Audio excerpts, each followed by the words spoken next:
car's all poofy because the bike is not working.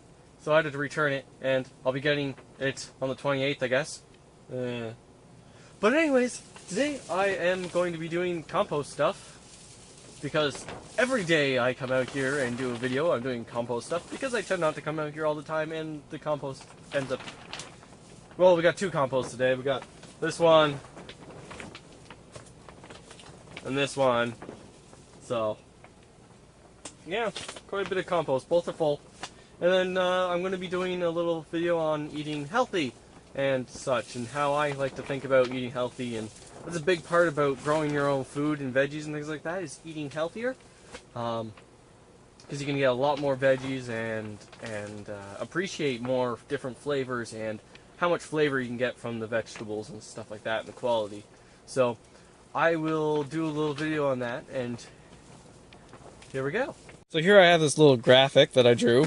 I know I have lovely drawings, and this is how I like to think of how to eat healthy. So this is your plate. I know it's square, but you have half of it your low-calorie, high-mineral vegetables. So things like leafy greens and cabbage and Brussels sprouts and celery, things like that, so that you get lots of nutrients and fiber, which help feed your body and make it a lot healthier, and it helps with your digestion. Also in here you can put as many herbs as you like. So herbs are great. They're full of tons and tons of nutrients, and they're really easy to grow. So those in there is great, especially if you're trying to grow your own food, is getting lots of herbs in there. I like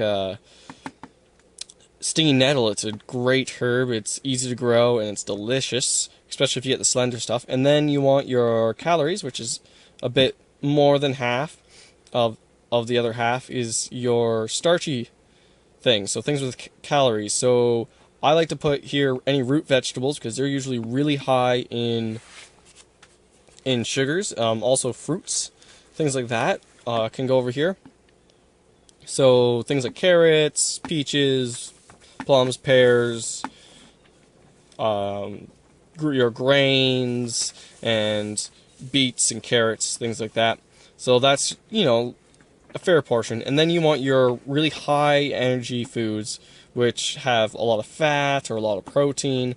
Things like meats or fat in general. You want fat to be a little bit, but a little less if you're actually adding pure fat like lard or oils and things like that. You want a very small section.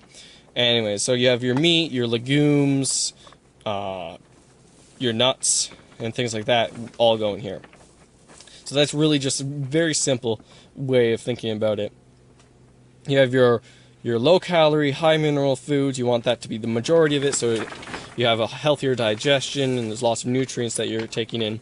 And then you want your high sugar, high starches, things like that are your high calories to be half of the other half, or a bit more than half actually.